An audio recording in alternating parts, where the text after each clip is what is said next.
Kung yung number one suspect natin na mandaraya ngayong eleksyon, which is yung COMELEC, ay siya rin ang may access sa database ng online voting, pwedeng dayain ng COMELEC ang resulta ng online voting up to the last minute ng eleksyon.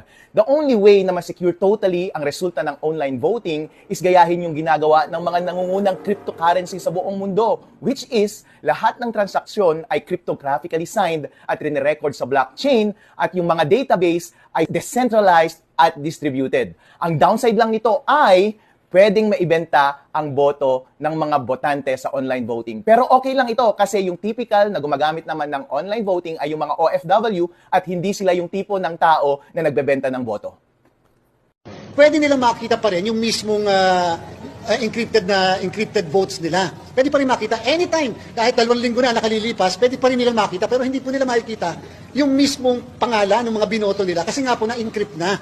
Once na nakas yung boto, encrypted na. Pero kahit kopyahin nila yung mismong encrypted na salita o script na tinatawag, ikumpara nila sa bawat araw na lilipas, pare-parehas po yun. Kasi ibig sabihin, yung boto niya na andon, na preserve, hindi po nagagalaw. So, yung po ay protection talaga natin upang hindi naman po magamit sa pagpapabenta nga ng boto. Pero naandyan yon at kung gusto nila mag-verify later kapag po tayo natapos sa pagpaboto sa Mayo 12,